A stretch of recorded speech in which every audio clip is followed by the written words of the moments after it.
nós vamos passar a ministração da palavra e eu quero que você abra, por favor, a sua Bíblia no Evangelho de João, no capítulo 2, e eu quero ler com vocês do versículo 1 até o versículo 11. Esse texto vai ser não apenas o nosso ponto de partida, vai ser o nosso trilho de reflexão e de aplicação prática da palavra de Deus essa noite. Evangelho de João, capítulo 2, de 1 a 11. Eu vou ler hoje na Almeida Revista e Atualizada. O texto diz assim: 3 dias depois, houve um casamento em Caná da Galileia, achando-se ali a mãe de Jesus. Jesus também foi convidado com os seus discípulos para o casamento. Tendo acabado o vinho, a mãe de Jesus lhe disse: eles não têm mais vinho. Mas Jesus lhe disse: mulher, que tenho eu contigo? Ainda não é chegada a minha hora. Então ela falou aos serventes: fazei tudo o que ele vos disser. Estavam ali 6 talhas de pedra que os judeus usavam para as purificações, e cada uma levava 2 ou 3 metretas. Jesus lhes disse: enchei de água as talhas, e eles as encheram totalmente. Então lhes determinou: tirai agora e levai ao mestre-sala. Eles o fizeram. Tendo o mestre-sala provado a água transformada em vinho, não sabendo de onde viera, se bem que o sabiam os serventes que haviam tirado a água, chamou o noivo e lhe disse: todos costumam pôr primeiro o bom vinho, e quando já beberam fartamente, servem o inferior. Tu, porém, guardaste o bom vinho até agora. Com este, deu Jesus princípio aos seus sinais em Caná da Galileia. Manifestou a sua glória, e os seus discípulos creram nele. Meu Deus, nós oramos no nome poderoso de Jesus Cristo, suplicando não apenas a inspiração do alto, o mover do Teu Espírito Santo nesse ambiente, e nos leve não apenas a capacidade de entender a Tua palavra, além da razão, com entendimento espiritual, mas também, ó Deus, que seja um ambiente de aplicação prática pela ação do Senhor no nosso íntimo, de despertamento da fé, que seja um ambiente não apenas da ativação da fé, mas dos milagres que ela nos permite acessar. Nós oramos por um ambiente, ó Deus, onde de fato possamos sair daqui não apenas com a certeza do Teu toque, mas com uma forte disposição, determinação de corresponder com o Senhor e andar e viver à luz da Tua palavra. Nós oramos declarando a nossa confiança, dependência no Senhor, e nos antecipamos em Te dar glória, honra e louvor pela certeza de tudo aquilo que o Senhor fará. Bendito seja o Teu nome, nós oramos no nome de Jesus. Amém. Bom, há quase 30 anos atrás, Deus me deu essa palavra que eu vou compartilhar com vocês. Ela tem sido um marco na minha vida, um divisor de águas, não apenas na minha vida familiar, pessoal, no nosso ministério com famílias. Mas antes de compartilhar o que Deus me fez entender nesse texto bíblico, eu gostaria de começar pelo começo, como Deus nos levou a esse entendimento. Então, isso foi em dezembro de 1995. No início de novembro, Kelly e eu tínhamos nos casados, e isso deve ter acontecido logo depois da metade de dezembro. Ou seja, a gente tinha apenas 1 mês e meio de casado. Eu estava nos meus primeiros anos do ministério pastoral, sem muita experiência como pastor, e menos ainda como casado. Só tinha 1 mês e meio de casado. Mas Kelly e eu fomos, na época morávamos em Guarapuava, fomos almoçar com uma família da igreja. Muitas vezes as pessoas nos convidam para almoçar para ganhar um atendimento pastoral junto. Naquele dia, era apenas para ser um tempo de comunhão, para estarmos juntos. E, embora nada havia sido planejado, no momento em que chegamos para o almoço, uma situação acabou vindo à tona em relação àquele casal. Nós descobrimos que ele estava vivendo de fachada há muito tempo, que aquele casamento estava falido, acabado. Havia não apenas adultérios múltiplos dos dois lados, as brigas estavam partindo para uma situação assim que já começava, fisicamente falando, a ser perigosa. E eu lembro que a gente talvez não chegou nem a comer. A conversa começou ali logo depois do meio-dia, e quando nós finalmente voltamos para casa, fizemos isso, porque no dia seguinte tínhamos uma viagem pela manhã, não tinha como estender, já era meia-noite. Quando aquela confusão surgiu, nós ficamos tão preocupados que a gente não tinha coragem de ir embora da casa do casal e deixá-los. A gente pensou, eles vão se matar. Quando a gente finalmente foi dormir, fomos para casa, Kelly e eu, pesarosos, preocupados com aquele casal, falamos para eles, vocês vão viajar com a gente amanhã. A gente estava indo para o norte do Paraná, sairíamos de Guarapuava para Cornélio Procópio, para fazer o casamento do nosso Marcelo Bonfim e a Josi. Né? Eles casaram um mês e pouco depois da gente e já éramos amigos e estávamos indo para a cidade deles fazer esse casamento. No momento em que a gente foi para casa, a gente já tomou a decisão e falou, olha, amanhã cedo, nós passamos a pegar vocês, vocês vão com a gente, porque nós vamos policiar vocês de perto, com medo de que a situação realmente piorasse. A viagem dava mais ou menos umas 4 horas de carro, mas parecia uns 40 dias. O que pensa num ambiente ruim, aqueles dois brigando, discutindo, a gente tentando intervir, ministrar, né? Era uma situação assim, pesarosa. E eu, sem saber o que fazer, eu lembro que eu falei para Deus várias vezes, o Senhor me deu o privilégio de começar meu ministério, né, no ministério itinerante, antes do pastoral, numa época onde havia um grande mover e uma visitação de Deus na nossa nação. Eu não posso dizer que isso era patrimônio pessoal, que era nossa unção, mas eu comecei, né, ministrando em cultos de avivamento e havia uma onda, um mover de curas e milagres impressionante. Então assim, eu já tinha visto tanto milagre da parte de Deus, que difícil para mim não era crer, difícil era não crer no que Deus poderia fazer. Mas quando eu olhei para aquela situação daquele casamento, eu lembro que antes de dormir falei para Deus, se o Senhor arrumar um casamento como esse, eu não duvido de mais nada. Eu falei, eu já vi milagres de cura extraordinários, já vi milagre criativo, do Senhor botar órgão dentro de gente que não tinha. Eu falei, mas honestamente está difícil acreditar que existe uma solução para esses dois. A coisa está feia, mas eu vou lutar com tudo que eu posso. Mas eu sei que tudo que eu puder trazer para isso não é suficiente. A gente precisa de um milagre seu. E se o Senhor fizer, eu nunca vou duvidar da possibilidade de casamento nenhum ser restaurado. Quando chegamos na cidade, deu tempo de pegar um almoço, né? E como era sábado, a família do noivo, no caso o Marcelo, preparou uma feijoada.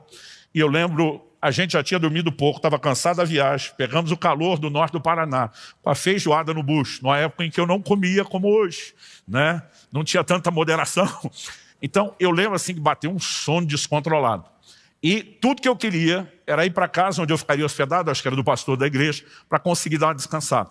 Mas na hora de sair, eu lembro que o Marcelo falou para mim, você já sabe o que vai pregar à noite no meu casamento? Eu falei, não sei não. Ele falou, como não sabe? Eu falei, Marcelo, casamento diferente de culto, eu prego 10, 12 minutos, é difícil eu passar disso. Para mim a cerimônia tem que ser rápida, curta, né? Então não adianta nem pensar demais no que eu vou falar para não estender. Eu lembro que ele ficou indignado.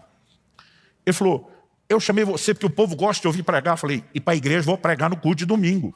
Né? Então eles que me ouçam no domingo. Eu não sei o que ele tinha imaginado. Eu acho que ele achou que o casamento dele ia ser um culto de avivamento. Cura, milagre, batismo do Espírito Santo, salvação.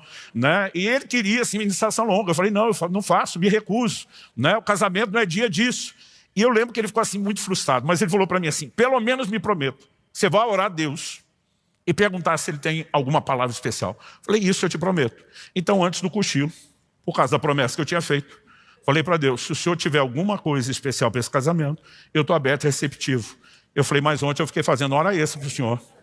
Eu estou com sono, então vou dormir. Tua palavra diz, aos seus amados o Senhor dá enquanto dorme. Então eu falei, não vou nem me ocupar de me preocupar com isso. Se o Senhor quiser, aproveita enquanto eu durmo. É aquele tipo de oração que eu acho que foi mais para desencargo de consciência do que esperando que acontecesse o que aconteceu. Mas, naquele cochilo da tarde, eu posso dizer a você, como os profetas do Antigo Testamento falavam, veio a mim a palavra do Senhor.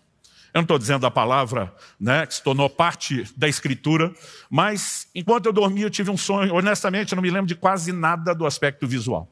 Aliás, eu costumo dizer que meu sistema de vídeo parece não funcionar muito bem, mas o de áudio, eu lembro exatamente o que aconteceu. Havia uma pessoa que ela me explicava esse texto de João capítulo 2. E o que eu quero compartilhar com vocês hoje é simplesmente a réplica daquilo que me ensinaram. Eu lembro que numa das primeiras vezes que eu preguei, foi depois disso que eu passei a contar essa história, alguém falou, pastor, que mente brilhante. Eu falei, mente brilhante, coisa nenhuma. Dei Ctrl+C, Ctrl+V, né? Copiei e colei. Eu lembro que a hora que eu acordei daquele sonho, eu puxei um pedaço de papel e rascunhei. E naquele dia eu quebrei meu recorde. Foi talvez o casamento que eu mais falei. Acho que foram 22 ou 23 minutos. Acabei não conseguindo, por mais que resumisse, ficar nos 15. Hoje, como não é um casamento, estou sem pressa. Já marcamos a reunião mais cedo para que você não tivesse pressa. Então, não vou fazer promessa nenhuma sobre o tempo. Mas foi nesse ambiente que Deus me deu esse desenho. E antes de compartilhar o desenho em si do que nós vamos repartir, né, eu quero só te encorajar, né, a procurar, enquanto ministramos, filtrar os princípios. Talvez você esteja vivendo um momento de necessidade, talvez não. No dia em que eu ministrei aquilo no casamento do Marcelo, ele não parecia estar precisando disso. Anos e depois, ele e a Josi viveram uma grande crise. Quem conhece o testemunho dele sabe. E foi justamente a decisão que tomaram de sentar para assistir aquele vídeo e de lembrar tudo que Deus tinha falado, que os inspirou para acreditar e viver a restauração deles. A palavra que eu liberei naquele dia foi o ponto de partida da restauração daquele casal que nos acompanhou. Eles não apenas foram restaurados, eles passaram a ministrar casais e restaurar muitos outros casais. Assim como Marcelo e Josi, depois do seu testemunho também, passaram a replicar isso na vida de muita gente. Eu não sei te dizer nesses 30 anos, quantos casamentos, pela graça, bondade de Deus e para a glória dele mesmo, nós vimos experimentar intervenção sobrenatural. Gostaria de dizer que foi todo mundo, mas nem todo mundo quer andar no trilho que normalmente nós propomos. Alguns querem apenas alguma intervenção de Deus instantânea usando a lei do menor esforço. Eles gastaram anos estragando o matrimônio, mas eles querem que Deus resolva em segundos, sem que eles sequer participem muito. E normalmente não funciona assim. O que eu tenho aqui não é uma fórmula instantânea para você, mas é um trilho de princípios bíblicos que pode e com certeza vai te ajudar. Então, no momento em que eu tive o sonho, e a pessoa falava desse texto, ela me chamava muito a atenção para a afirmação que está no versículo 11. Com este, deu Jesus princípio. Outras traduções, né, usam a palavra deu início. Essa palavra significa começo, origem, né, a primeira pessoa ou coisa numa série.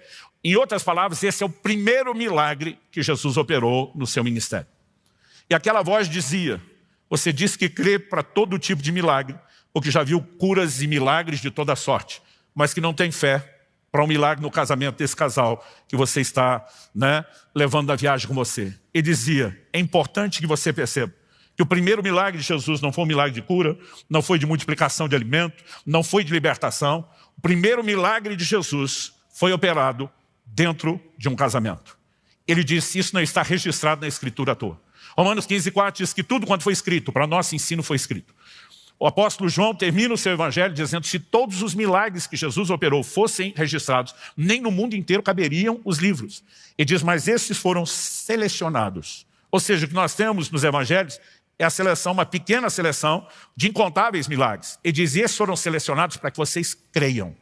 Ou seja, não é apenas um relato histórico, é algo que tem o poder de produzir no meu e no seu coração fé. Fé para quê? Não apenas para sabermos quem Jesus é, mas para sabermos também aquilo que ele faz. E Hebreus capítulo 13, verso 8 diz que Jesus Cristo é o mesmo ontem, hoje e o será para todo sempre. O mesmo Jesus que curou os enfermos nos dias do seu ministério, andando pelas praias da Galileia, continua curando enfermos hoje em dia.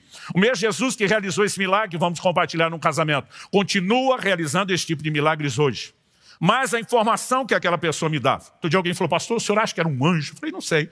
A pessoa que falou comigo não se apresentou, né? Pode ser alguém virtual, só do sonho, né? Pode ser que não fosse alguém real, mas eu não tenho dúvida que era um mensageiro de Deus comunicando uma mensagem do Senhor para mim. E a primeira coisa que ele dizia é: você precisa entender o lugar de importância que o matrimônio e a família têm no plano de Deus. E que antes de Deus intervir em qualquer outra área das nossas vidas, há uma disposição dele começar primeiro pelas necessidades familiares, em especial do matrimônio. Eu não consigo te explicar o nível de fé que isso gerou, para que eu pudesse dizer: então Deus não faz só os milagres de cura, né, de provisão, mas ele também intervém nas nossas casas. Agora, algo que eu e você precisamos compreender é que quando a Bíblia usa aqui a expressão que houve um casamento, essa palavra no original grego, gamos, ela na verdade fala das bodas, fala da festa. Biblicamente falando, não existe aquilo que hoje nós chamamos de uma cerimônia religiosa. E nós não estamos falando contra isso porque praticamos isso. Embora normalmente a gente não faça isso no contexto do auditório, né, da igreja, a gente acredita que, biblicamente falando, o casamento é uma aliança. Toda aliança tem 3 ingredientes indispensáveis que se repetem ao longo das Escrituras, né? O primeiro deles é que a própria aliança é um compromisso. Então existe sempre um pacto, votos, promessas que são feitas que determinam aquele compromisso. A segunda é que normalmente se trocam presentes como um selo da aliança e um lembrete daquilo. Então, parte da razão, porque seguimos a cultura de usar, né, no dedo um anel, é por esse significado da troca de presentes que é bíblico. E normalmente a aliança era feita diante de testemunhas. É por isso, normalmente, marido e mulher não se unem sozinhos e eles têm que fazer isso diante de testemunhas. As testemunhas não são só os convidados. A Bíblia diz em Malaquias 2,14 que Deus foi testemunha, né, da aliança entre o homem e a mulher da sua mocidade. Aliás, várias vezes na Bíblia, ao confrontar pessoas que deixaram o casamento ruir, Deus vai usar a expressão, a mulher da mocidade, o amigo da sua juventude. Basicamente o que Deus está dizendo é, espero de vocês, não apenas a empolgação amorosa, regada a uma disposição hormonal alta de quando vocês se conheceram e passaram a viver juntos. Deus está dizendo, eu espero que vocês não baixem o nível. Eu espero que vocês não apenas mantenham ou melhorem isso. Então não há só uma expectativa de Deus, de que o casamento possa ser algo abençoado, duradouro, empolgante, né? Regado amor, não necessariamente a ideia de amor romance padrão de Hollywood, porque isso não é bíblico, né? O amor não é um sentimento que é despertado fora do seu controle. O amor bíblico é uma decisão. E a partir do momento que é uma decisão e que nós temos recursos de Deus, Romanos 5,5 diz que o amor de Deus é derramado em nossos corações pelo Espírito Santo. Então é possível viver uma vida de um amor muito mais saudável, muito mais profundo e duradouro do que a versão hollywoodiana de amor. Mas nós não podemos negar, gente, que o casamento, ele é um desafio.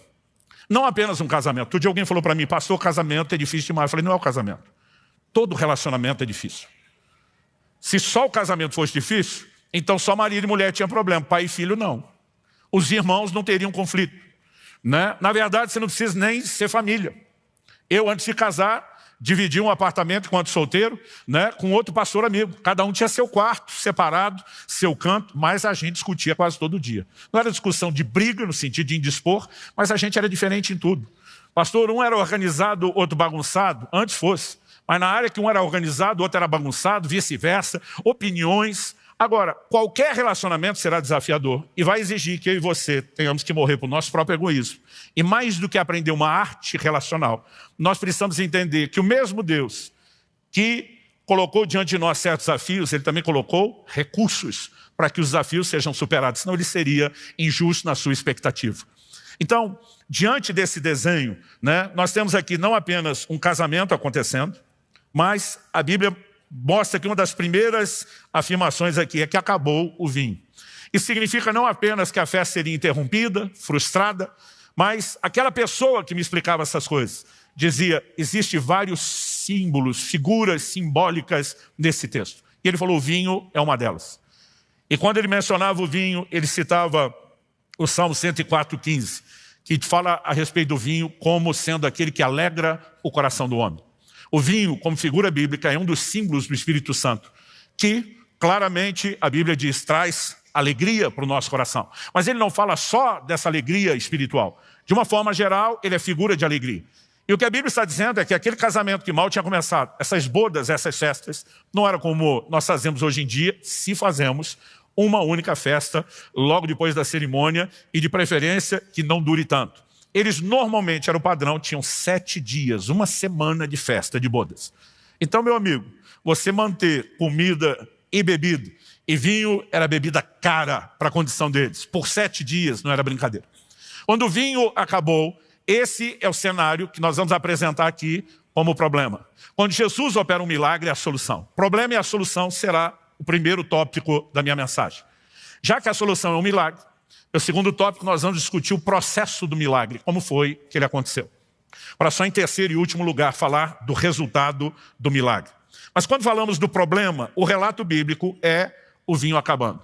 E quando nós transportamos isso de forma prática, aquela pessoa me dizia, é comum que nos relacionamentos o vinho, aquela grande empolgação, alegria, realização, amor, paixão, tendam a acabar. Tendam, né, todas essas coisas simbolizadas pelo vinho, a em algum momento encerrar. Não porque não seja possível viver essa realização duradoura, mas existem inúmeros aspectos que contribuem para isso. Começando das diferenças, não apenas de convívio, que nós teríamos com qualquer pessoa, como falamos, pais e filhos, irmãos, né? Alguém que vai dividir uma moradia com qualquer amigo, as diferenças vão aparecer. Mas quando falamos de homem e mulher, nós temos um potencial de diferenças ainda maior. Ou seja, uma química explosiva. Por quê? Em primeiro lugar, nós temos diferenças de família. Cada um é criado dentro de uma família e dentro de um sistema diferente. E daqui a pouco cada um deixa essa estrutura onde foi criado, treinado, programado para conviver com alguém que veio de uma estrutura completamente diferente. E não precisa ter certo ou errado. Basta ser diferente para que isso já gere alguns desafios. Não bastasse isso, nós temos os desafios de temperamento, de personalidade. Você já ouviu a frase "os opostos se atraem"? A gente trata isso hoje em dia quase como um versículo apócrifo. Mas isso é muito verdadeiro, né? Estatisticamente falando, é muito maior a probabilidade de que você procure se casar com alguém diferente de você do que alguém igual. O problema é que no início, o que nos leva a procurar alguém diferente é porque a gente vê que o outro tem virtudes que a gente não tem. Mas o problema é que a gente só descobre depois que ele também tem defeitos que a gente não tem. Mas você normalmente descobre os defeitos que não tem depois, com o convívio. No início aparecem as virtudes. E essas diferenças vão trazer um desafio ainda maior. Não bastasse as diferenças de criação, as diferenças de temperamento, nós ainda temos as diferenças do jeito de ser de homem e mulher. Gente, fisiologicamente falando, homem e mulher têm diferenças enormes, né? Eu li alguns livros de um casal australiano que vai apresentando estudos clínicos mostrando essas diferenças, desde questões, né, hormonais, isso falando até a respeito de como o cérebro funciona. Eles são muito diferentes. Então, a gente vai ter somado a tudo isso essas diferenças. Então, vamos falar um pouquinho das diferenças. Por exemplo, ambiente de criação. Kelly e eu voltamos à lua de mel, fomos fazer a nossa primeira compra no mercado. Gente, que momento gostoso, romântico. Esperei aquilo a vida inteira para fazer a primeira compra com a minha esposa. Mas quando voltamos, eu lembro que estou tirando as compras que eu mesmo carreguei para dentro e já ajudando Kelly a guardar. E eu peguei o vinagre e guardei na geladeira. Minha esposa daqui a pouco vai lá, tira o vinagre da geladeira e põe no armário. Eu falei, por que você tirou o vinagre da geladeira? Ele falou, porque não precisa ficar na geladeira, ele não estraga. Eu falei, mas eu gosto dele na geladeira. Ela falou, por que você gosta dele na geladeira? Eu falei, porque eu gosto da salada geladinha. Ela falou, meu amor, você gosta da limonada gelada. O limão e a água ficam na geladeira, o açúcar não precisa ficar. Por que o tempero da salada também tem que estar gelado? E às vezes quando a gente perde a razão no argumento, a gente apela. A hora que eu vi, eu já estava dizendo, minha avó guardava na geladeira, minha mãe guardava na geladeira, e eu quero guardar na geladeira. Kelly olhou para mim e falou assim, minha avó guardava no armário, minha mãe guardava no armário, e eu quero guardar no armário. Gente, todo dia ela pegava o vinagre da geladeira, punha no armário. Eu tirava do armário e punha na geladeira. Pensa no vinagre que andava. Esse negócio durou eu não sei quanto tempo. Até um dia que minha mulher usou de sagacidade comigo. Eu lembro que fui a uma oficina mecânica, mexer alguma coisa no carro. Não devia ser nada muito importante. E que ela deu alguma opinião. Era alguma coisa sobre algum equipamento do carro. Eu falei, amor, vou fazer uma divisão. No carro mando eu, na casa manda tu. Ela na hora estendeu a mão e falou, negócio fechado. Eu devia ter pensado, mas eu dei a mão de pressa. A hora que eu dei a mão e selei o acordo, ela falou, e minha primeira decisão, como quem manda em casa, o vinagre vai para o armário. Já vou falar isso, porque quando eu não falo ter medo de pregar, o povo está desesperado para saber, pastor, aonde ficou o vinagre? É lógico que no armário. Até pouco tempo atrás, minha mulher leu um estudo e dizer que é mais saudável ficar na geladeira. Eu falei, você devia ter me ouvido, querido. Agora fica na geladeira. Mas eu tenho a sensação, depois de 30 anos, que eu perdi, mesmo que ele ainda esteja na geladeira. Não conheço nenhum casal que planejou onde é que vai guardar o vinagre, porque você não imagina que essas diferenças vão surgir. E, gente, isso é uma de muitas. Eu tenho um amigo que a primeira briga dele também foi na primeira compra no supermercado. Marido e mulher entram, todo feliz, romântico. E, gente, recém-casado. Eles acham que o mundo não está vendo eles, né? Então, belisca o outro, até a risadinha. Eles estão assim, no mundo deles. Aliás, disse num restaurante você descobre de peça quem é recém-casado e quem não. Recém-casados estão focados um no outro, esquece do mundo. Aqui estão casados há mais tempo, prestam atenção em todo mundo e às vezes não reparam um no outro. Então, os dois estavam lá naquele clima, de repente entraram no corredor que tinham o óleo, ou os óleos. Né? Eu falei primeiro no singular para você não achar que eu estava falando do órgão da visão. Quando entraram, carrinho para no meio, um sai para um lado numa prateleira, o outro sai na outra. Um volta com óleo de soja, o outro com óleo de milho. Ele vê a mulher com óleo de milho e fala, o que é isso? Ela falou, óleo de milho. Ele falou, minha mãe a vida inteira cozinhou com óleo de soja. Ela falou, a minha com óleo de milho. Ele falou, mas eu prefiro óleo de soja. Ela falou, então pede para sua mãe cozinhar. Aí, irmão, o Satanás já entrou. Confusão. Agora, o que antes de casar combinou que óleo ia cozinhar? A gente nem imagina que essas diferenças de criação vão surgir e elas são inúmeras. Aí vamos para as diferenças de temperamento. né? Então, assim, as pessoas são realmente diferentes e têm respostas completamente diferentes. E isso só vai complicar as coisas, né? Então, assim, sempre tem um que fala mais e tem aquele que não quer falar tanto. Sempre tem um que é mais extrovertido e tem o outro que é mais introvertido. E essas diferenças, elas vão ainda potencializando quando somos primeiros. E você tem as diferenças, como eu disse, do jeito de ser do homem e da mulher. Homem e mulher, eles são tão diferentes que eles são assim o oposto. Um livro que nos ajudou demais no início do casamento, era uma leitura que não era cristã, né? Mas eu recomendo até hoje. Homens são de Marte, mulheres são de Vênus. É uma perspectiva antropológica, sociológica, de comportamento. E o cara usa essa figura para dizer, parece que cada um veio de um planeta diferente, se encontraram aqui e estão tentando, né, fazer funcionar as suas diferenças. Você já viu os homens quando se encontram? Gente, um homem não elogia o outro, não na frente. A gente, quando se encontra, expressa carinho como? Esculhambando. E aí, cabeçudo? E aí, barrigudo? Né? Ô, careca, eu não sei. Gente, não tem. Um homem chegar para o outro e falar, você tá lindo. Nunca. Agora, quando um sai da roda, vai embora e não está ouvindo, aí pelas costas a gente fala, gente boa isso aí. Os outros podem crer. Mas na frente nós nunca vamos dizer que ele é gente boa. Por que é assim? Não sei, mas é assim. Agora, já viu as mulheres? É o oposto. Quando ela assim, quando você está linda, você que está, emagreceu, blá, blá, blá. A hora que uma sai da roda, engordou. Gente, não tem certo e errado. Os dois elogiam, os dois esculhambam. Só que o homem esculhamba na frente, elogia por trás. A mulher elogia na frente, esculhamba por trás. São diferentes. E quando você soma essas dificuldades, gente, honestamente, eu demorei para entender. Né? Eu dizia para minha mulher, você não toma banho, você tenta se cozinhar a si mesmo com água quente. Mas, fisiologicamente falando, a temperatura do corpo da mulher é mais fria. Né? Ela vai ter dificuldade com isso, vai querer mais coberta na cama. Tem elementos que são fisiológicos. Outro dia, a gente estava conversando com casais e normalmente os homens reclamam que a mulher fala demais. Eu falei, gente, para de reclamar dessa mulher falar demais. Porque, fisiologicamente falando, o sistema nervoso que controla a fala da mulher é de 4 a 6 vezes mais desenvolvido que o do homem. Eu falei, você que tem um retardo mental. E aí você reclama que ela fala muito? Ela é que tem que aturar o seu retardo. Os homens ficaram quietos, as mulheres riram, lavaram a alma. Daqui a pouco eu mudei o assunto. Falei, por outro lado, falando da empolgação sexual, a parte lá do hipotálamo, que controla a libido no homem, chega a ser 10 vezes mais desenvolvido que a da mulher. Aí um homem que acho que estava com a mágoa do que eu tinha falado, levantou e falou, quem é o retardado agora? Mas essas diferenças estão aí, e nós vamos ter que achar jeito de lidar com isso. Via de regra, salvo exceções, lá em casa eu falo mais que a Kelly, exceção, não é regra. Né? Salvo exceções, a mulher vai falar mais, o homem vai falar menos. O homem vai estar mais empolgado para o avivamento. A mulher, principalmente, dependendo da fase do mês ou da vida, né? A situação hormonal, só Jesus sabe o que pode acontecer. E a gente entende que quando você soma isso tudo, essas diferenças, elas podem comprometer o vinho. Mas há uma solução que nos permite não ver o vinho terminar. Então, apesar de haver desafios, e de fato o casamento tem desafios e pode ser problemático, Deus não criou essas diferenças à toa. A Bíblia diz assim, como ferro com ferro se afia, assim o homem é o seu amigo. Qualquer relacionamento, as diferenças podem nos afastar ou podem nos aperfeiçoar. A gente tomou a decisão desde o início. Nós queremos crescer nas nossas diferenças e nós precisamos da solução. Qual a solução? A Bíblia diz que Jesus foi convidado para o casamento. Gente, se nós queremos ver o casamento funcionar, o próprio Jesus, quando vai falar do casamento, Mateus 19, ele diz, vocês não leram que desde o princípio Deus fez homem e mulher e diz, deixará o homem, seu pai e sua mãe, se unirá. Ele volta lá no primeiro casamento para apresentar como modelo.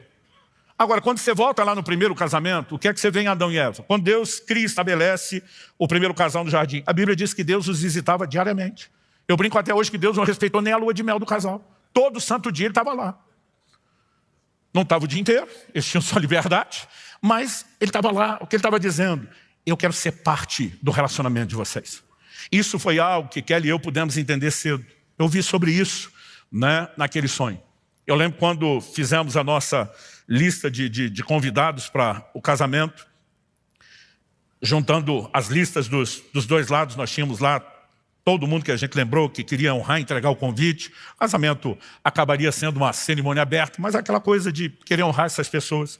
Eu lembro que chegou o dia que os convites estavam prontos, e a Kelly mesmo, minha esposa sempre teve uma letra artística muito legal, ela falou, eu mesmo quero escrever endereçar. Então nós marcamos um dia onde, enquanto conversávamos e planejávamos outras coisas, ela estaria endereçando lá os envelopes. Quando pegamos a pilha e a lista, eu fiquei de olho. Quem ela vai botar primeiro, os pais dela ou o meu? Nós nem percebemos, gente, que tem uma disputa ativada dentro de nós o tempo todo. Para minha surpresa, com aquela letra artística bonita, ela escreveu no envelope, Jesus Cristo. Eu pensei, uau! Mas como uma das nossas linguagens de amor é sempre o bullying, a provocação, eu falei, queria saber como é que você vai entregar esse convite para ele. E a mulher ela tem o dom da paciência, que alguns de nós não temos. Ela me deu aquele sorriso assim de meio amarelo, meio normal. E ela falou, você sabe que isso é só um símbolo, um gesto, um ato profético. Eu fiquei até com vergonha. Claro, meu amor, eu estava brincando, me perdoe. Mas quando essa conversa terminou, aquele negócio ficou me incomodando. Eu falei, brincadeira infeliz a minha. Eu tinha que ter entendido a importância disso, tinha que ter agido como ela. Mas no dia que nós nos casamos, né, e finalmente depois daquela cerimônia que não terminava nunca. Assim, deixa eu falar, quando você for convidado a um casamento, faz questão de tirar foto, não, deixa o casal ir embora logo. Foi onde casar o crente que esperou a vida inteira pela lua de mel, gente. Sabe, tem gente que não deixa eles ir embora de jeito nenhum. A gente é aquela canseira da correria do dia, da organização, onde finalmente fomos para casa. Eu só tinha uma coisa em mente. Eu vou ter que conseguir carregar a minha esposa na hora de entrar. A gente tinha ganhado de presente uma lua de mel para viajar só no dia seguinte. E decidimos que a gente não queria passar a primeira noite no hotel. A gente queria passar no apartamento, queria morar. E eu falei, eu quero entrar com estilo. Mas a primeira coisa que fiz, quando chegamos no quarto, nós dobramos o joelho do lado da cama, juntos. E dissemos, Senhor Jesus, tivemos uma cerimônia invocando o seu nome, adorando o Senhor, priorizando a sua presença. Mas aqui, sem fazer média para ninguém, só nós. Nós estamos dizendo, o Senhor é um convidado para conviver, para estar conosco, não só na festa. Nós te queremos o tempo todo. Nós queremos um casamento onde o Senhor seja Senhor. Onde o Senhor esteja presente não só para assistir ou fiscalizar, mas para intervir. A gente quer submeter tudo que nós vamos viver. Queremos ter festa, né, de todo o gênero, espiritual, emocional, deleite físico, sempre com a ciência de que o Senhor está presente, de que em tudo nós temos que te agradar. E sabe, a consciência daquele convite e daquela oração do primeiro dia é o que me marca até hoje, 30 anos depois. Nós precisamos cultivar a presença do Senhor nos nossos matrimônios. Eu gosto de dizer às pessoas, já falei isso para os jovens, fiz isso com o namorado. Né? Meus 2 filhos tomaram a decisão por eles, nunca pedi, né? Mas os 2 decidiram que daria o primeiro beijo só no altar. Eu falei, olha, eu apoio vocês, jamais exigiria, o que seria incoerente da minha parte. Falei, beijei muito sua mãe. Na minha época, não só a gente não tinha esse entendimento, como fui orientado pelo pastor Francisco, que Deus o tenha, ele dizia, quem mora longe, se vê uma vez por mês, se esse namoro for frio demais, não dura. Então, obedecendo o meu pastor, eu gosto de jogar nas costas dele, né? Nós tomamos uma decisão, vamos esquentar um pouco. Aí você descobre que nunca esquenta só um pouco. Agora, não tem coisa que te ajude mais do que depois de você ter dado 2 ou 3 beijos, dizer, vamos orar? Você lembra quem você serve, quem que você tem que agradar, as leis dele. Pensa num negócio que tem um poder e uma força maior do que qualquer empolgação hormonal. Né? E a gente aprendeu essa coisa de precisamos cultivar a consciência da presença dele. Se nós não praticamos isso, não adianta querer viver milagre. Tem muita gente que a hora que o vinho acaba, ele quer correr atrás de Jesus para chamar. O diferencial que nós temos aqui é que na hora que acabou, ele estava lá. E porque estava lá e foi convidado para estar lá, ele pôde agir. Eu não consigo ver nada que seja mais importante a ser apresentado para você do que essa questão de cultivar a presença do Senhor. Não apenas na nossa vida enquanto indivíduos, mas no nosso casamento. Ainda que você não faça isso todo dia, o tempo todo, mas os casais não deveriam apenas orar sozinhos, também deveriam orar juntos. Né? Nós aprendemos a importância de cultivar a presença de Deus naquele dia, naquele sonho. Né? Isso me foi apresentado como uma das maiores chaves. A Bíblia diz, se o Senhor não edificar a casa, em vão trabalham aqueles que edificam. Então assim, nós temos que fazer a nossa parte, não dá para terceirizar para Deus. Mas não adianta achar que nós vamos conseguir fazer sem Ele. E sem Ele, não é a mera formalidade de dizer, Senhor, nós queremos a Tua bênção. É cultivar a presença dele, é respeitar a palavra dele, é andar nos seus valores. Então, o primeiro passo que determina o milagre era a presença de Jesus. Mas era só isso? Não. Quando a mãe de Jesus começa a provocá-lo, dizer, acabou o vinho. Ele está dizendo, ainda não chegou minha hora. Ela vira para os serventes e faça o que ele mandar. A Bíblia diz que esse é o primeiro sinal público de Jesus. Particularmente, eu imagino que dentro de casa Jesus já podia ter feito alguma coisa. Se não, Maria, no mínimo, sabia quem era Jesus e que em algum momento ele ia começar a fazer coisas extraordinárias. Então ela dá uma instrução para os serventes: o que ele mandar, obedeça. Por que ela está falando isso? Porque ela já está imaginando, deduzindo. Ele pode propor uma coisa que não faça o menor sentido para vocês. Como ele vai fazer? Encha as águas, as talhas de água. Não, mas o que está faltando é vinho, não é água. Encha de água. Ela falou: o que ele mandar, obedeça. Não questiona, só obedeça. Então, se você quer um ambiente de milagre, em primeiro lugar, cultive a presença dele. Segundo, não cultive por mera formalidade ou interesse. Faça isso com uma disposição de obedecer e de cumprir aquilo que ele diz que nós temos que fazer. Ele está certo sempre, gente. E se o Senhor diz que o melhor caminho é quando alguém te bate na face e vira outro, quando te pede para caminhar uma milha junto, você e a segunda, quando pede a capa para você entregar a túnica, existe algo nessa obediência, aquilo que Jesus falou, que não se trata de mera passividade. Aliás, não há passividade, porque a nossa carne vai lutar contra tudo isso. Você vai ter que ser, na verdade, muito ativo para conseguir subjugar a força da carnalidade, do egoísmo em qualquer relacionamento para poder andar naquilo que Deus tem. Então, esse relato do milagre nos apresenta um quadro de problema e a solução. O problema, o vinho, naturalmente falando, tende a terminar, especialmente por causa das diferenças. Pode ter inúmeros outros fatores, mas especialmente por esse. Mas a solução vem de cultivar a presença de Deus e da disposição de obedecer. Quem está entendendo, diga amém. Segundo lugar, se a solução é um milagre, qual é o processo do milagre? O que Jesus fez não é algo unilateral, né, só da parte dele, ou como a gente possa interpretar aqui, da parte de Deus. O Senhor Jesus chama aquelas pessoas a trabalharem e interagirem com Ele. Então, naquele sonho, aquela pessoa que me explicava, me dava aquela aula, ela falou: além da tipologia do vinho, há outras coisas nesse texto que você precisa observar. Falou, em primeiro lugar, a quantidade de talhas. A Bíblia diz que haviam 6 talhas de pedra. Não eram 5, não eram 7, a Bíblia especifica 6. Na simbologia bíblica, os números normalmente não aparecem de forma aleatória. Eles normalmente comunicam um significado. O número 6 na Bíblia sempre está relacionado ao homem e aquilo que é humano. O livro de Gênesis diz que Deus criou o homem no 6º dia. De Gênesis a Apocalipse, a mensagem é a mesma. No Apocalipse a gente tem lá a menção do número 666. A Bíblia diz número de homem. Tem crente que tem preconceito. Se a placa do carro for 666, ele não compra. Se o número da casa for 666, ele não mora, porque pensa que é número do cão. Mas a Bíblia diz número de homem. Vai ser usado por um instrumento de Satanás. Mas a Bíblia, falando do 6, fala do número de homem. Normalmente, quando o 6 aparece, nós temos o elemento humano. E essas talhas simbolizam algo a respeito do homem, do ser humano. Dito isso, além de falar do número 6, a pessoa no sonho me chamava a atenção, né, para o fato de que as talhas eram de pedra. E aqui nós temos um outro elemento interessante, né? Porque quando o próprio Jesus é consultado em Mateus 19 a respeito do assunto do divórcio, ele vai responder o seguinte. Ele diz, olha, desde o início, Deus diz, deixará o homem seu pai e sua mãe, se unirá à sua mulher. E ele termina dizendo, e o que Deus uniu, não separe o homem. Porque a pergunta que fizeram é lícito divorciar por qualquer motivo. Eles não foram perguntar a Jesus se era lícito divorciar. Porque na lei de Moisés havia uma permissão para o divórcio. Então eles queriam saber se o divórcio podia acontecer por qualquer motivo. E haviam 2 escolas rabínicas de pensamento muito diferentes. Então eles querem saber que partido Jesus vai tomar. Primeiro Jesus diz, o plano de Deus não é a separação. Aí eles perguntam, então por que Moisés permitiu? E diz, Moisés os permitiu por causa da dureza do vosso coração. E diz, mas não foi assim no início, antes da lei de Moisés. E ele deixa claro na resposta, não será assim daqui para frente. Ao que você precisamos entender que antes de Cristo, as pessoas não nasciam de novo, não viviam a transformação que você podemos viver hoje.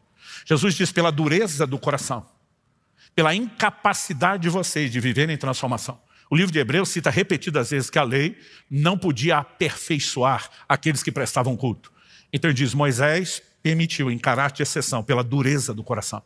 Mas desde a velha aliança havia promessas dizendo, como no livro de Ezequiel, eu vou tirar de vocês o coração de pedra. Eu vou colocar dentro de vocês um coração de carne. Ou seja, aquela dureza de uma natureza não transformada, que era a única justificativa para uma exceção temporária. Jesus diz, esse quadro vai ser mudado, esse quadro vai ser removido. Né? Se você estiver anotando a profecia que eu citei do coração de pedra por um de carne, está em Ezequiel 36, 26. E diz isso era mudado, como de fato foi. O que significa que eu e você não precisamos meramente dizer não. Há incompatibilidades. No dia eu vi um cara explicando que ele separou da mulher por incompatibilidade de gênio com a sogra. Eu falei, como é que alguém chega nesse ponto de justificativa? Né? Mas o que eu e você precisamos entender é que, diferente da época, hoje eu e você temos recursos. Mas não é só isso. Ainda que a pedra retrate essa dureza, eu não sei se a palavra talha, etimologicamente falando, está ligada a isso, mas essas pedras, elas eram talhadas. E aqui eu e você precisamos entender algo. Gente, quem já teve o privilégio de fazer uma viagem dessas caravanas para Israel, quando você vai hoje em Caná da Galileia, tem à disposição para que você veja uma pedra que remonta ao 1º século e que dá a ideia de como eram essas talhas. Uma delas está à disposição, é mais ou menos dessa altura, dessa largura. Eram blocos enormes de pedra que eles cavavam. Por quê? A Bíblia diz que cabiam de 2 a 3 metretas. A metreta era uma medida de 40 litros. Ou seja, em cada talha cabia de 80 até 120. Vamos calcular uma média de 100 litros. 6 talhas, 600 litros de vinho. Então não tinha um recipiente de madeira que comportasse de 80 a 120 litros. Não tinha nada de barro que pudesse suportar o peso e a pressão do líquido. Então o jeito era pegar aquelas talhas e talhar. Por que era imprecisa a medida? 2 ou 3, podendo variar de 80 até 120. Porque depende do quanto a pedra tinha sido talhada. E esse é um detalhe importante que vai fazer sentido daqui a pouco. Depois de falar sobre o número 6 relacionado ao que é humano, falar das talhas, que falam tanto da dureza do coração, como da necessidade de ser talhada. Uma pedra pouco talhada comportaria menos água, consequentemente, menos vinho, na transformação de Jesus. As pedras normalmente estavam ali para os rituais de purificação, que eram banhos, ablução. Então, normalmente eram usadas com água. Mas mesmo para aquela quantidade, era necessário que fosse nesse formato. E, em terceiro e último lugar, falando do processo, aquela pessoa que me explicava aquilo no sonho dizia, agora preste atenção na água. Ele falou, a água é a matéria-prima do milagre. Milagre por milagre, gente, Jesus podia simplesmente fazer aparecer o vinho. Mas ele decide que primeiro seja colocado água, para depois se transformar em vinho. Em primeiro lugar, nos mostra um processo de interação. Ele está dizendo, eu posso fazer meu milagre, mas não trabalho sozinho. Você me oferece algo, primeiro, antes de eu poder fazer algo para você. E aqui nós temos um elemento de interação importante. O segundo é o significado que a água tem ao longo das Escrituras. Ela simboliza tanto a palavra de Deus, como também a ação do Espírito Santo em nós. Em Efésios 5:26, a Bíblia diz, a respeito de como Cristo se deu a si mesmo por nós, pela igreja, para santificar, diz, pela lavagem de água da palavra. Na hora do lava-pés, Jesus diz a respeito de alguns já estarem limpos e o próprio Jesus nos ensina, vai usar a própria palavra, vocês já estão limpos pela palavra que eu vos tenho falado. Então um dos significados da água envolve a palavra. Mas em João 7, nos versos 38 e 39, Jesus diz, quem crê em mim, como diz a Escritura, do seu interior fluirão rios de água viva. O verso 39 explica, isso ele disse, a respeito do Espírito Santo que haveriam de receber aqueles que nele crescem. Então agora vamos para a estrutura humana. Nós somos limitados, nós somos seres carnais, egoístas por natureza. A maioria de nós, gente, o tempo todo está disputando aquilo que é do nosso interesse. A Escritura diz que nós temos que levar em conta não o nosso interesse, mas o do outro. Quando a gente entra no casamento, você tem tanto deveres como direitos. Os seus direitos são os deveres do outro, do cônjuge. Mas os direitos dele são os seus deveres. Você já percebeu que a gente nunca briga pelos deveres? Eu não fiz isso que eu deveria ter feito da forma correta. Me perdoa. Não, eu errei mais do que... Ninguém briga por isso. A gente não briga pelas nossas faltas. A gente sempre está cobrando o que o outro deveria ter feito. Mas o casamento tem as duas coisas. E a Bíblia diz, cada um paga, a mulher paga o seu marido que é devido, o marido paga a esposa que é devido. Todos nós temos deveres. Mas quando a gente vai para o relacionamento, existe uma dinâmica de egoísmo dentro da nossa carne, que precisa morrer. A pedra precisa ser talhada. Quanto mais a gente se deixar ser trabalhado por Deus, mais água pode caber nela. Agora, se você se deixa trabalhar pouco, pouca água. Se você se deixa talhar muito, mais água. Mas o que é água? A gente tem que estar cheio da palavra e do Espírito Santo. Esperar pelo menos um amém de um ou outro. Não precisa ser todo mundo. Vocês podem ir alternando. Mas, gente, o apóstolo Paulo escreve, Colossenses capítulo 3, habite ricamente em vós a palavra de Cristo. Um crente que está cheio da palavra, e um crente que está cheio do Espírito Santo, que Jesus disse que nos faria lembrar a palavra, ele vai ter algumas dificuldades na dinâmica de conflito. Eu já tive momentos, né, de estar lá conversando com a minha mulher, e ela, várias vezes depois da gente ter casado, disse: eu devia ter feito um curso de direito para me preparar com as discussões para você. Porque ela diz: não adianta estar certo, se não provar que está certo, não funciona. Eu dizia: mas normalmente é assim que a gente consegue saber que o outro está certo. Então, tudo eu queria argumentar, e que ele nunca gostou disso. Mas às vezes ela preferia não discutir, mas ela ia para o disque denúncia. Ela ia para o quarto, dobrava o joelho e dizia assim: ó, eu não consigo convencê-lo, mas meu marido pode ser teimoso o que for, ele é sensível ao Senhor, e se o Senhor falar com ele, vai funcionar. E às vezes eu estava no meu momento de oração, e Deus falava algumas coisas comigo, deixava claro, ia lá e dizia: você foi para o disque denúncia? Ela dizia: fui. Eu dizia: dessa vez ele está do seu lado. Não significa que em alguns momentos ele não estará do meu. Mas sabe, você pode viver uma dinâmica completamente diferente. Há momentos onde você pode estar no meio de uma discussão, o Espírito Santo diz: por que você está indo por aí? Os textos da palavra começam a brotar e diz: por que eu estou andando nesse caminho? Gente, não tem como um crente ser cheio da palavra do Espírito Santo e a carne reinar e prevalecer. Agora, normalmente, nós estamos vivendo um ambiente de confusão e carnalidade, porque não nos enchemos da palavra do Espírito Santo como deveríamos. Você quer milagre? Você vai ter que botar água primeiro. Depois que você encher, e a Bíblia diz que ele mandou encher, e eles encheram totalmente. Até a tampa a gente iria. E depois de estar cheio, ele transforma aquilo em vinho. Então, esse entendimento do processo, o Senhor me diz: você não vai ver esse casal que você carregou com você na viagem, ele falou isso no sonho, voltar com tudo instantaneamente arrumado. Mas se você levá-los a um processo de se deixarem ser talhados, instruí-los sobre isso, como nunca fizeram, e os discipular de perto, se você os levar a um processo de se encherem do Espírito e da palavra, através dessa matéria-prima, eu vou poder trabalhar na vida deles. E nós vimos aquele milagre acontecer na vida deles e de tantas outras pessoas. Para terminar, em terceiro e último lugar, eu queria destacar aqui o resultado do milagre. Então, nós temos pelo menos duas coisas quando falamos do resultado do milagre que precisa ser levado em conta. A primeira delas está no verso 9. Tendo o mestre Sala provado a água transformada em vinho, não sabendo de onde viera, se bem que sabia os serventes que haviam tirado a água, chamou o noivo e lhe disse: todos costumam pôr primeiro o bom vinho. Quando já beberam fartamente, servem o inferior. Gente, 7 dias de festa. Era complicado manter vinho bom o tempo todo. Mas normalmente se começava com o melhor. Diz que a primeira impressão é que fica. Depois que a turma já estava mais farta, vai substituindo, medida econômica. Essa é a realidade de muitos casamentos, onde o vinho não acabou. Ele já foi substituído por algo inferior. Mas quando ele prova e diz: que vinho é esse? Ele diz: meu amigo, você guardou para o fim da festa o melhor vinho. Isso significa o quê? Que quando o Senhor Jesus intervém, Ele não só devolve o que a gente tinha no início e perdeu. Ele pode nos dar algo que nós nunca tivemos. Eu não sei te dizer quantas vezes, gente, 30 anos, pastoreando milhares de pessoas, eu não sei te dizer quantas vezes nós vimos casais sair de algo que parecia impossível aos olhos humanos, um casamento arruinado, arrebentado, gente que mal conseguia lembrar da época que teve vinho. E eles entrarem depois no lugar em Deus, nunca de forma instantânea, mas entrarem no lugar dizendo: nós nunca vivemos isso, nem antes do problema. Nós podemos experimentar algo de uma qualidade muito superior. A lua de mel, a paixão dos primeiros dias, né? Ao momento onde não havia tanto desgaste no relacionamento. Porque aquilo que Deus faz é de verdade, é para valer, é bem feito e é de alta qualidade.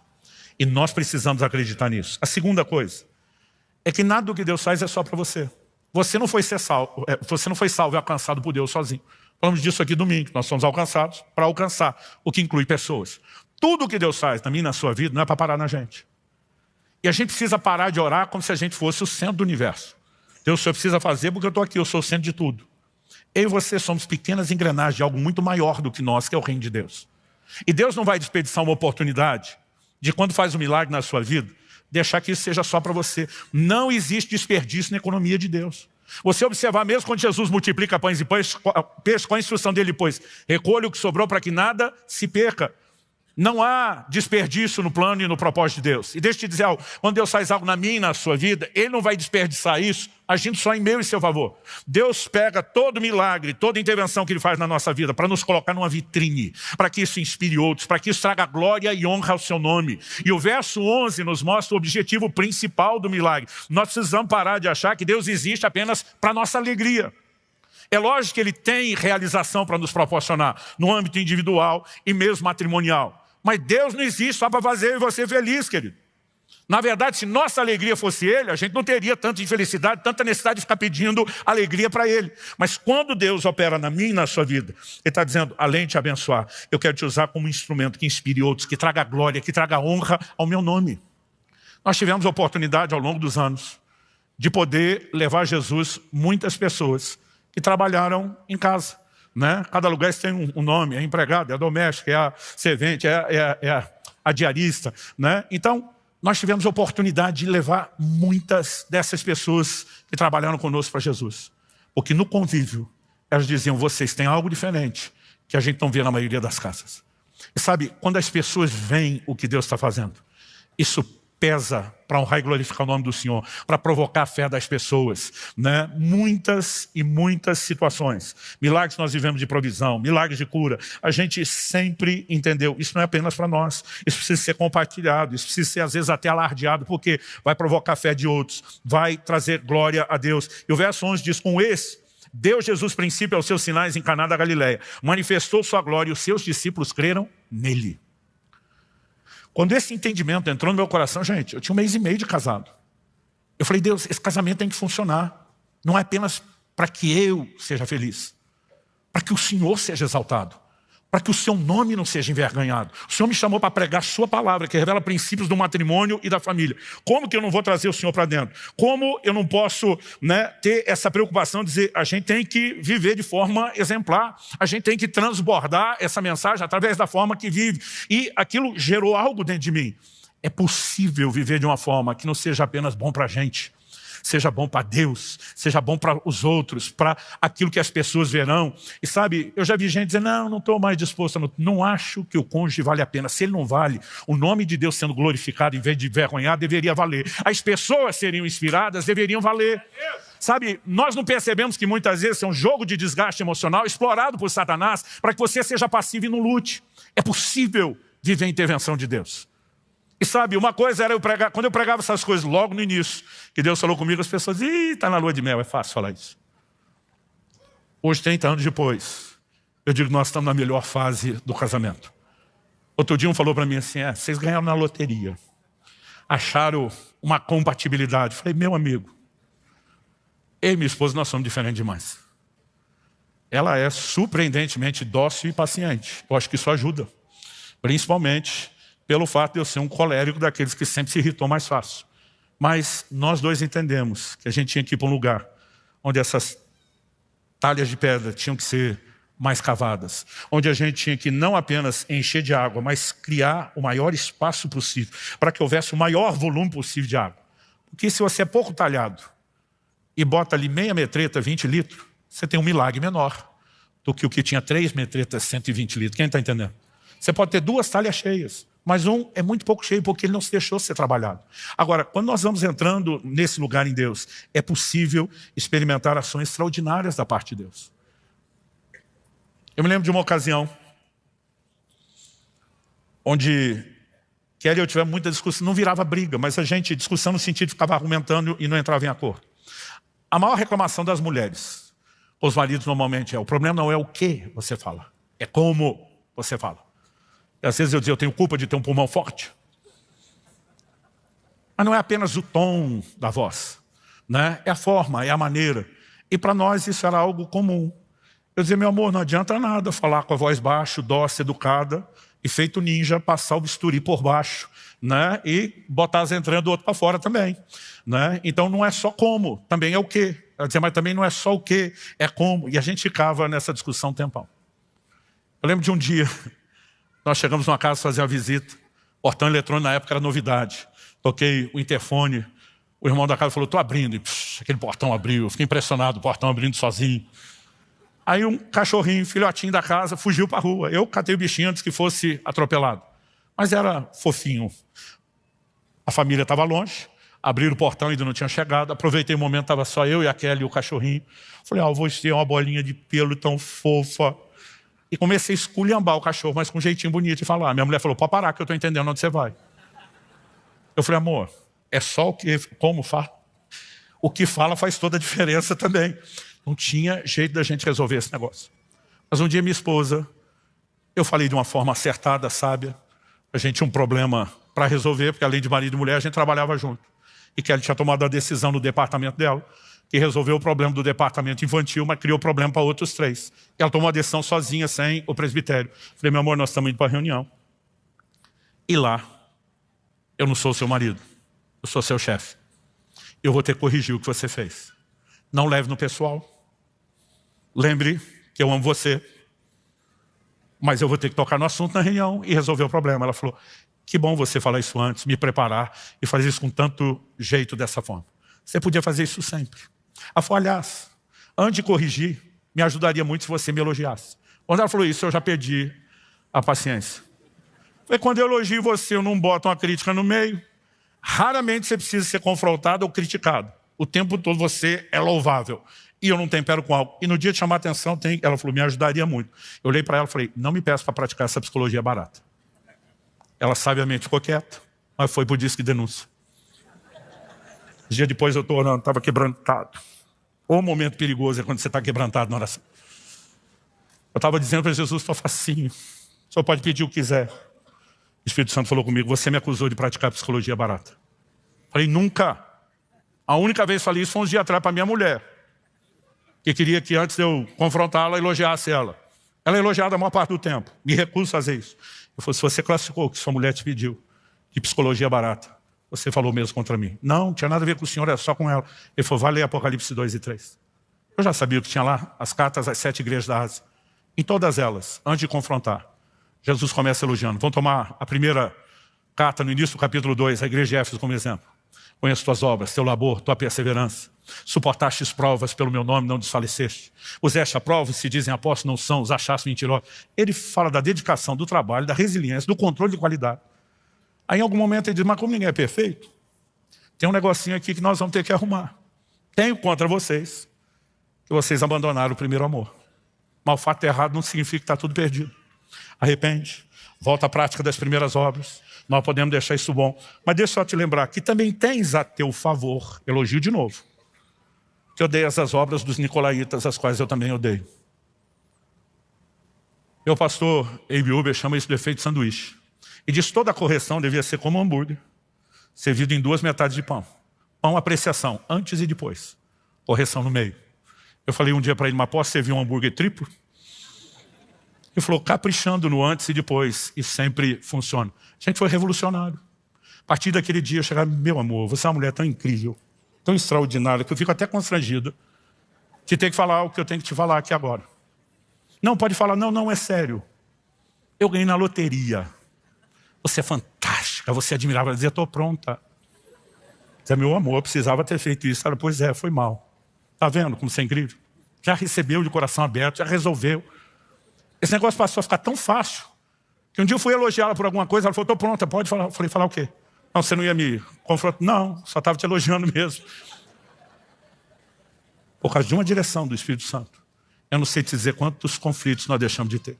Agora, quando você está lá com ele o tempo todo, e tem a ajuda dele o tempo todo, dá para ser algo diferente. Gente, potencialmente, todos nós temos nitroglicerina na nossa carne para criar confusão em qualquer relacionamento com qualquer pessoa. Mas quando as talhas estão cheias de água, Deus tem matéria-prima para transformar em vinho. Eu posso te dizer assim, diante de Deus, no temor do Senhor, que a melhor coisa depois de Jesus que me aconteceu foi meu casamento. E por mais que a gente saiba de todos os desafios, a gente tomou uma decisão, nós vamos manter essas talhas bem cavadas, cada vez mais. Nós vamos mantê-las sempre cheias de água. Nós vamos cultivar aquela presença que nós entendemos ser importante desde o início. Porque quando o Senhor está presente, isso faz toda a diferença. Sabe, se você não tivermos o entendimento de que esse Deus faz milagre em todas as outras áreas, começou pelo casamento, dizendo, se tem uma área que me importa, se tem um lugar por onde eu quero começar, é o seu matrimônio, nós não vamos ter fé para buscar a intervenção dele. Mas se nós entendemos a importância que Deus dá, Porque alguns de nós nos achamos refém dentro de uma prisão. Casei sem saber qual era o nível de compromisso. Agora que eu descobri as letrinhas pequenas do contrato que eu não li antes, não posso sair, deu ruim. Tipo, então para a glória de Deus eu vou sofrer aqui para sempre. Eu queria que se fosse para a glória de Deus ainda valeria sofrer. Mas a boa notícia é que não precisa sofrer. Dá para viver um ambiente de transformação. É lógico que não depende só de um. Há situações, né, onde infelizmente a gente não vê as pessoas cooperarem com Deus, mas a gente tem que lutar mais, a gente tem que orar mais, a gente tem que crer mais, a gente tem que abrir um espaço para Deus fazer. Outro dia alguém falou, pastor, me ajuda. Eu estou perdendo meu casamento, é a coisa mais importante da minha vida. Se o senhor puder jejuar por mim, falei, vou fazer, filho. Era uma quinta-feira, falei, amanhã, sexta-feira eu começo. De sexta a domingo, 3 dias na água. Falei, mas tu vem comigo. Não, pastor, não vai dar como? Não, é que eu estou indo para a praia. Eu falei, quer saber? Que se lasque você, seu casamento. Ele, que isso, pastor? Eu falei, você acha que eu vou brigar por você, ficar 3 dias jejuando na água e tu lá passeando na praia? É a coisa mais importante para você e você não quer lutar, você quer terceirizar a luta. Eu falei, você quer a lei do mínimo esforço, filho. Provavelmente já foi isso que te encrencou, só vai te piorar. Deus abençoe seu divórcio. Não, pastor, me ajude. Se você vier junto, eu jejuo com você. Senão eu não faço mais. Não vou nem orar se eu não souber que você está orando. Porque as pessoas estão buscando, e depois ainda fala assim, não, mas eu busquei ajuda. Mas se de fato a gente se abrir, nós podemos. E eu posso te garantir, eu vou dizer, e nós veremos muitos milagres em casamentos e famílias, né? Há uma graça de Deus, há uma mensagem que é parte do DNA dessa casa, né? A gente não fala isso esperando apenas que você se esforce, manter, né, as aparências. É lógico que é um momento onde é um esforço, é um desafio, né? Essas diferenças vão continuar presentes. Com o tempo você vai aprender a lidar com elas, mas elas não desapareceram. Mas, gente, quando a gente está cheio do Espírito e da Palavra, e se deixando ser talhado, esse ambiente, onde ele é o convidado para estar lá o tempo todo, não só na hora do aperto, vai fazer toda a diferença. Quem está entendendo, diga amém. Vamos ficar em pé. Eu gostaria de orar com vocês. Eu não consigo te explicar o quão importante foi para mim ter entendido isso com 1 mês e meio de casado. Fez muita diferença. Não estava faltando vinho quando eu entendi isso. Mas esse entendimento me ajudou a não precisar deixar o vinho acabar para buscar a ajuda de Jesus depois. Alguns de vocês estão aqui e nós chamamos os solteiros. Porque a melhor hora de se preparar para o casamento é antes de casar, não é depois. É lógico que você vai descobrir depois que nunca preparou o suficiente e tem que continuar aprendendo e crescendo. Mas a gente deveria procurar entender e aprender essas coisas o mais rápido possível. Quando Israel, meu filho, ficou apaixonado pela Priscila, minha nora, não foi só ele, a família inteira. Ela é uma mulher de Deus incrível, extraordinária, vem de uma família assim que é um exemplo para nós. Mas eu lembro que chamei meu filho e falei, filho, o mais extraordinária e crente que essa mulher seja. Não ache você que você não vai ter problema no casamento. Eu falei, eu sei, pai. Eu falei, você não sabe, você acha que sabe. Você não tem experiência nenhuma. Ele falou, pai, eu vejo você, a mãe. Eu falei, pois é, você sabe.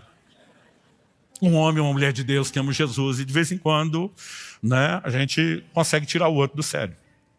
Eu falei, ela não é perfeita. E não existe gente perfeita. E se fosse, eu sei que tu não é.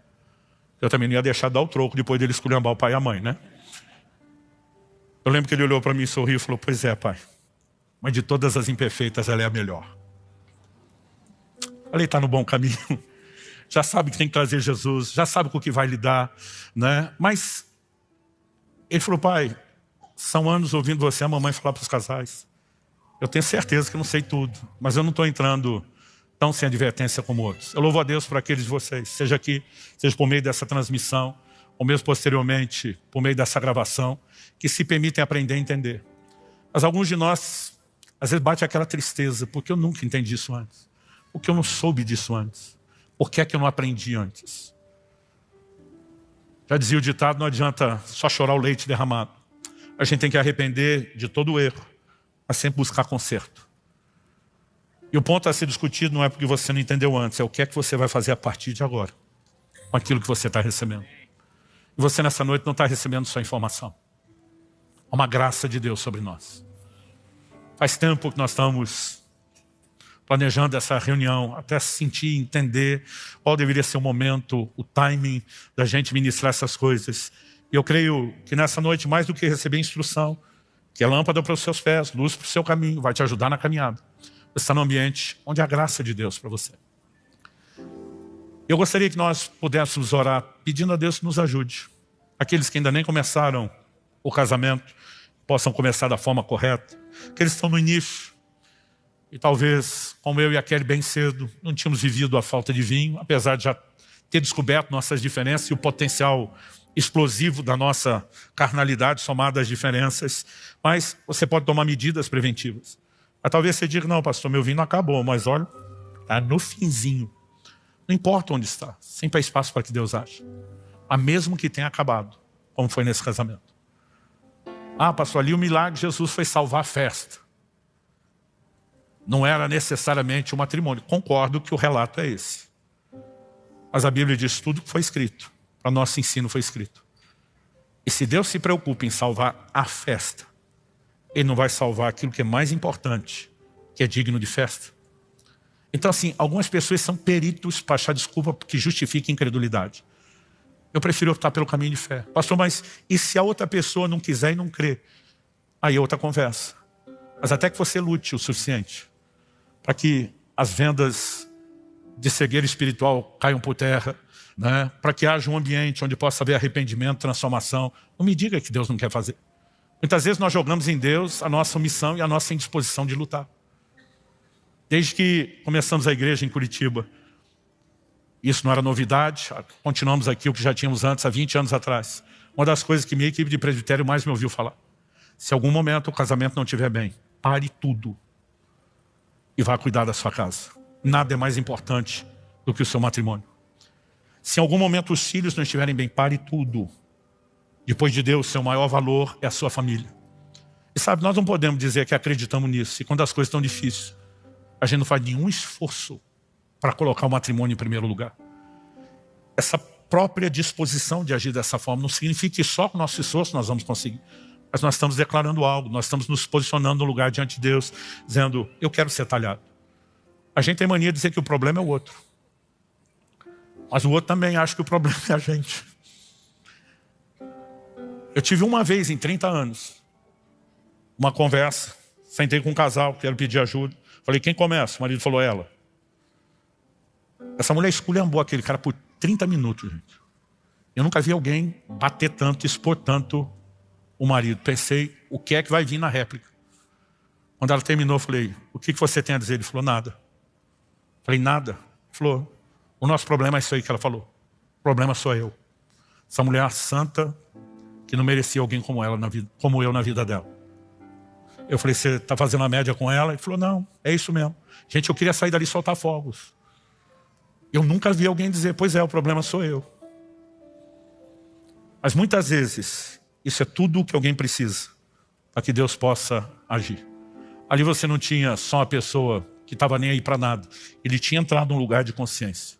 O meu problema, eu enxergo com clareza na frente do espelho. Eu preciso me deixar ser trabalhado por Deus. E sabe, não existe casamento que não possa ser recuperado se nós praticarmos esses princípios. Agora, sem oferecer matéria-prima, sem se deixar ser cavado, insistindo em manter coração duro, nós não vamos ter milagre. Mas se vivemos milagre, não vai ser bom só para nós. Deus será glorificado. Pessoas serão encorajadas, a fé delas, né, será provocada e elas vão poder crer, porque elas vêm funcionando o Deus que nós anunciamos. Eu gostaria que você colocasse a sua vida diante de Deus. A menos que a gente tenha alguma direção específica, eu não vou chamar ninguém à frente. Primeiro, porque a ideia não é expor. Segundo, não é o fato de você vir ou não à frente que vai mudar. Mas um posicionamento aí onde você está, dizendo, Deus, eu preciso da sua ajuda, eu preciso voltar a cultivar a sua presença, ou passar a fazer isso. Não apenas no meu coração, mas na minha casa, no meu matrimônio.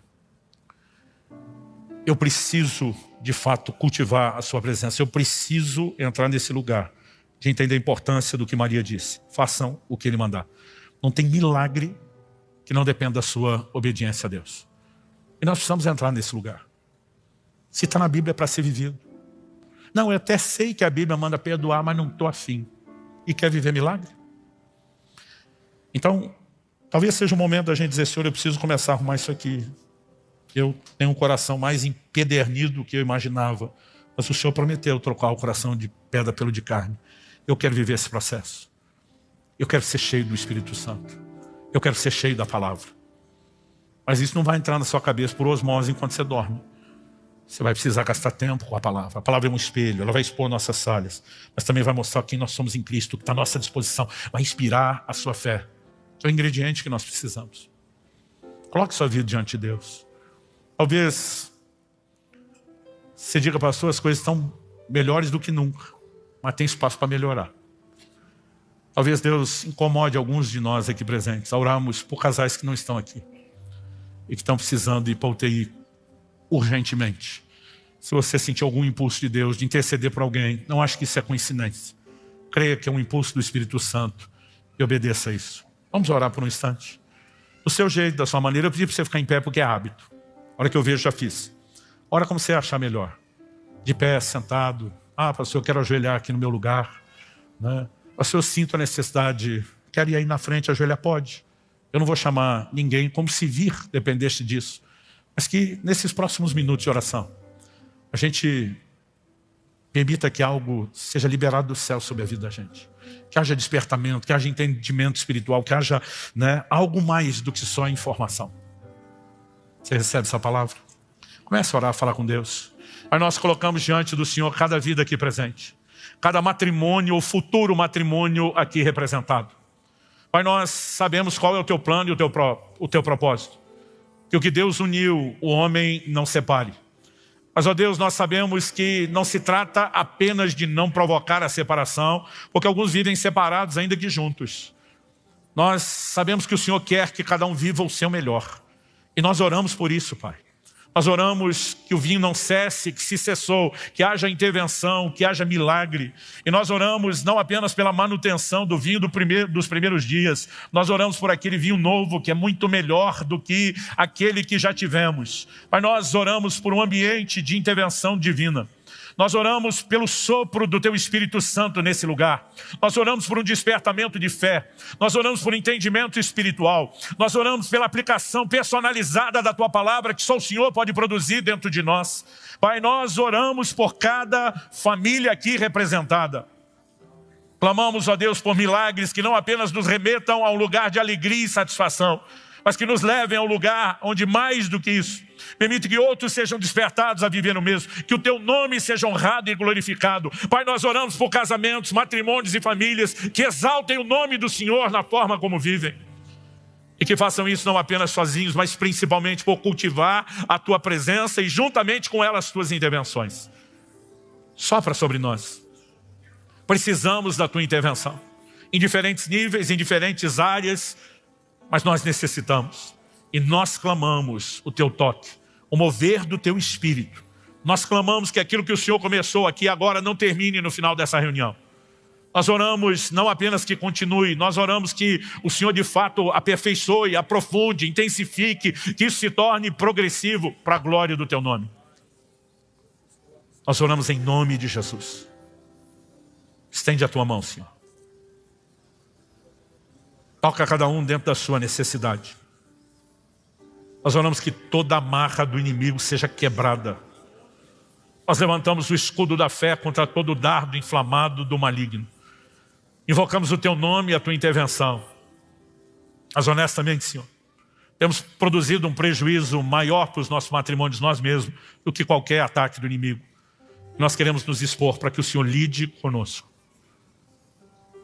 Nós oramos em nome de Jesus. Em nome de Jesus. Se você crê, concorde, amém.